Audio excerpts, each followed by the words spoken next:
안녕하세요. 오늘 집에 계시면서 시드 선교회 기도 모임에 동참하시는 중보기도의 동력자님들께 주님의 선하심과 보호하심이 함께 하시길 바랍니다.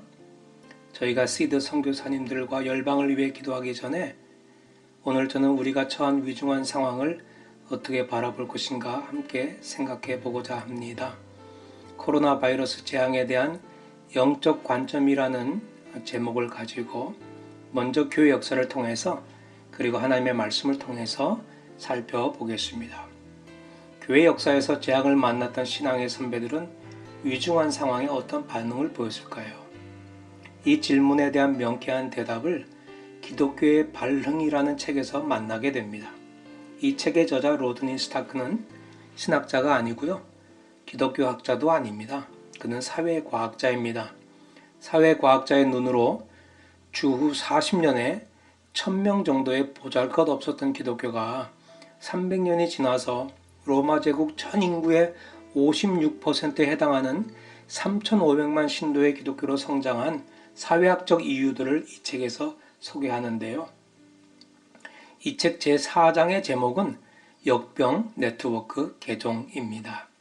제목에서 보듯이 그는 역병이 초기 기독교 성장의 중요한 요인들 중에 하나였음을 주장합니다. 당시의 역병 상황은 오늘 우리가 처한 코로나 상황보다 더 위중했었습니다. 예를 들어서 주후 165년에 로마 제국을 강타한 역병은 15년 지속됐고요. 제국 전체 인구의 4분의 1에서 3분의 1이 사망할 정도로 치명적이었습니다. 당시의 황제 마르쿠스 아울렐리우스도 180년에 비엔나에서 역병으로 사망했습니다. 그리고 100년이 지나 다시 한번 역병이 로마 제국을 강타했죠. 이렇게 주후 2세기와 3세기에 걸쳐 두 번 로마 제국을 강타한 역병의 기간에 교회 지도자들이 신자들에게 보낸 편지에서 이러한 위중한 상황을 어떻게 대처해야 하는지 지시했는데요. 스타크 박사는 4장에서 두 편지를 소개합니다.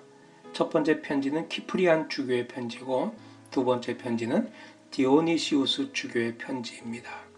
먼저 키프리안 주교는 이렇게 말했습니다. 조금 길지만 잘 경청해 주시기 바랍니다. 그는 편지에서 이렇게 말합니다. 공포스럽고 치명적인 이 역병과 흑사병이 각 사람의 공의를 검증하고 인류 정신을 돌아보는 계기가 되니 얼마나 시의적절하고 얼마나 필요한 일인지 모릅니다. 건강한 자가 병든 자를 돌보는지 친족끼리 서로 사랑할 도리를 다하는지 주인이 병든 노예에게 자비를 베푸는지 의사가 고통받는 자를 저버리는지 않는지가 드러나게 됩니다. 이 대사망이 별다르게 공헌한 바가 없더라도 특별히 기독교인과 하나님의 종들에게는 죽음을 두려워하지 않는 훈련을 하며 기꺼이 순교를 갈구하게 만드는 계기가 되었습니다. 우리에게는 이것이 죽음이 아니라 힘겨운 훈련입니다. 기독교인에게는 이 훈련이 죽음을 멸시함으로써 멸리관을 예비하고 앞으로 전진하는 영광이 됩니다. 주님의 부르심을 받고 세상에서 먼저 노임을 받은 우리의 형제들은 애곡의 대상이 아닙니다. 그들은 잃어버린 게 아니라 먼저 부름을 받아서 우리보다 앞장서 길을 떠난 자들입니다.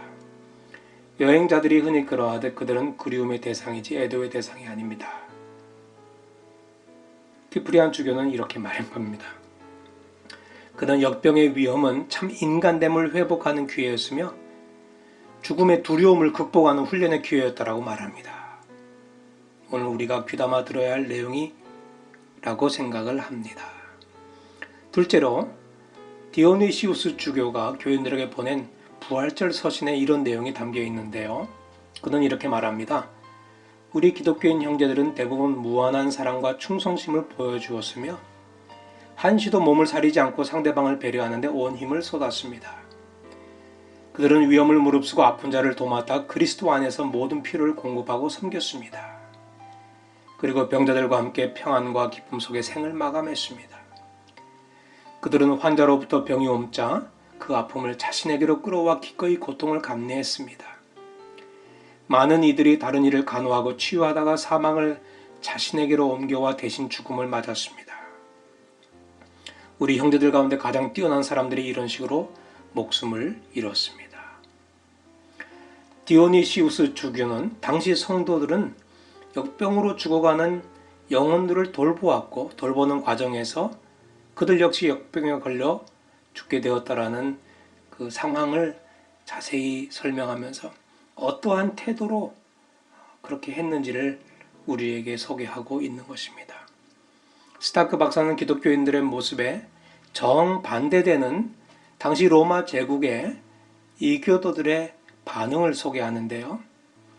로마 제국의 이교도들은 질병이 발생하자 아픈 자들을 내쫓았고 아직 죽지도 않은 자들을 거리에서 내다 버렸습니다. 그래서 길거리에는 매장하지 않은 시신들이 흙처럼 쌓여 있었고요. 그들은 전염병에서 자신들을 보호하려고 이런 비인간적인 선택을 했지만 결국에는 자신들도 보호하지 못하고 대부분 죽었습니다. 여러분, 초기의 그리스도인들도 전염병으로 죽었고요. 많은 이교도들은 전염병에 걸리지 않으려고 비인간적인 반응을 보였는데 그들도 결국에는 죽었습니다. 전자의 신자들은 예수님 말씀 따라 이웃을 내 몸처럼 사랑하다 죽었고 후자의 이교도들은 자신만 살려고 이웃을 팽개쳤지만 결국 죽었습니다.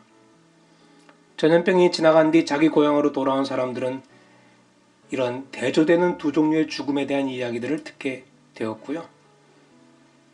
많은 사람들이 기독교의 복음의 마음의 문을 열기 시작했습니다. 윌리엄 맥닐은 그의 저서 전염병과 인류의 역사라는 책에서 전염병에 훌륭하게 대처했던 기독교인들과 그들의 월등히 높은 생존율로 인해서 역병이 지나간 후에 많은 사람들이 기독교로 개종하는 현상이 일어났다라고 주장합니다. 초기 기독교는 역병이 발생해서 수많은 사람이 고통 가운데 죽어갈 때 그 상황을 해석할 수 있는 인식의 틀을 제공하고 동시에 역병과 재난에 어떤 반응을 해야 하는지 구체적인 행동 지침도 제공했습니다.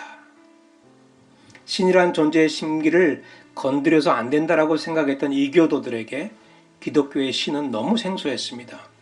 기독교의 하나님은 스스로 희생을 통해서 그의 사랑을 인간들에게 보여주었고 서로 그런 사랑을 나누라고 말씀하셨습니다. 서로 희생적으로 사랑하라는 행동 지침과 그 행동 지침을 실천할 수 있도록 친히 그런 사랑을 역사의 현장에서 직접 보여주신 것입니다. 스타크 박사는 이렇게 말합니다. 이런 기독교의 신의 개념은 가히 혁명적인 사상이었다 라고 지적합니다. 16세기에 종교개혁가 루터는 흑사병이 창궐했던 위텐베르그를 떠나지 않고 병든 자들을 직접 돌보는 일들을 하게 됩니다. 아내와 함께 마태복음 25장 41절에서 46절을 인용하면서 병든 자들을 돌보기 시작했습니다. 병든 자, 배고픈 자, 외로운 자를 돌보는 것이 예수님을 돌보는 것이라는 확신을 가지고 이러한 위기 속에서 고통당하는 자들과 함께 했습니다. 위대한 설교가 스폴전 목사도 1854년에 영국 런던에 중심을 강타한 콜레라로 많은 사망자들이 발생할 때 외부 사역을 다 중단하고 런던에 머물면서 병약한 성도들을 돌보기 시작합니다. 기회가 있을 때마다 환자들에게 복음을 전했습니다. 그는 이렇게 말했습니다. 내가 처음 런던에 와서 복음을 전할 때 많은 사람들이 냉소적인 반응을 보였는데 콜레라 전염병으로 어려운 상황에서 냉소적 반응을 보이는 사람들은 많지 않습니다. 그를 위선자라고 공개적으로 비난했던 한 남성이 콜레라에 걸려 죽어가고 있었습니다. 스폴전 목사는 그를 직접 방문했습니다. 그를 위로했습니다. 그에게 복음을 전했습니다. 그는 이렇게 말합니다. 스폴전 목사님은 하나님의 종입니다. 오늘 우리는 코로나 바이러스로 인한 위기의 상황에 어떠한 태도를 취해야 합니까?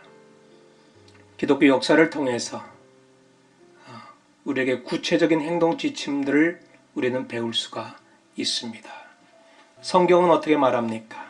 첫째로 우리는 상황에 적합한 질문을 할 필요가 있습니다. 우리는 현재 위중한 상황에서 코로나 바이러스는 하나님의 심판인가? 라는 질문을 할 필요는 없다고 생각합니다. 우리가 할 질문은 아니라는 말씀입니다.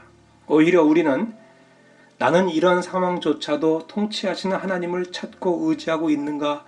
라고 질문해야 합니다. 예수님은 누가복음 13장에서 실로암에 있는 탑이 무너져 18명이 죽은 불행한 사건을 언급하시면서 죽은 사람들이 다른 갈릴리 사람보다 더 큰 죄인이라고 생각하느냐 질문하셨습니다. 그리고 그렇지 않다고 대답하셨죠. 만일 코로나 바이러스를 하나님의 심판으로 규정한다면 바이러스에 감염되어 사망한 사람들은 모두 하나님의 심판을 받아 죽었다라는 결론을 내려야만 합니다. 저는 이런 결론에 동의하기가 힘들다고 생각합니다. 실로암의 불행한 사건이 발생한 이유를 예수님은 어떻게 이해하셨습니까? 예수님은 이렇게 말씀하십니다. 내가 너에게 말한다. 너희도 회개하지 않으면 모두 이렇게 망할 것이다. 회개의 목적이 있다고 말씀하셨습니다. 영적으로 잠자는 우리를 깨우시고 우리의 모든 죄악을 하나님 앞에 나아가 자복하고 회개하라고, 그리고 우리만 아니라 우리 백성들의 죄를 하나님 앞에 가지고 나아가 회개하는 기회로 삼으라고 성경은 가르치고 있습니다. 가슴을 찢으며 회개해야 합니다. 느헤미야는 예루살렘 성벽이 무너졌다는 소식을 듣고 하나님 앞에 나아가 회개합니다. 우리 이스라엘 자손이 주를 거역한 죄를 지은 것을 자복합니다. 저와 저의 집안까지도 죄를 지었습니다. 우리가 죽게 매우 큰 잘못을 저질렀습니다. 느헤미야는 이러한 회개 기도를 금식하며 했습니다. 그리고 우리는 이러한 상황 속에서 예수님이 보여주신 사랑을 이웃들과 나누는 기회로 삼아야 합니다. 우리가 희생적으로 사랑해야 할 이웃이 누구인지를 기도하며 찾아보아야 합니다. 그들의 필요를 채우는 구체적인 행위를 통해서 그들을 사랑할 때 복음의 문이 열릴 것입니다. 그리고 이러한 상황에서 우리는 예배자의 삶을 살아야 합니다. 예루살렘이 완전하게 폐허된 상황 속에서, 절망 가운데 있는 상황 속에서 선지자 예레미야는 아침에 일어날 때마다 하나님의 신실하심을 경험했다라고 고백합니다. 절망 속에서 하나님의 신실함을 고백하며 예배했던 선지자 예레미야의 모습이 오늘 여러분과 저의 모습이 되어야 합니다. 이 상황에서 우리는 적합한 질문을 해야 합니다. 나는 이 상황에서도 하나님의 통치를 인정하는가? 그리고 하나님을 신뢰하는가? 그리고 이러한 고통을 허락하신 하나님께 나아 가슴을 찢으며 회개하고 있는가? 나의 백성의 죄악을 가지고 회개하고 있는가? 그리고 우리가 섬겨야 될 이웃은 누구인가? 그들의 필요를 채우기 위해서 우리는 무엇을 해야 하는가? 절망의 상황 속에서도 하나님을 바라보며 예배자로 살아가고 있는가? 성경은 우리에게 이러한 교훈들을 주고 있는 것입니다.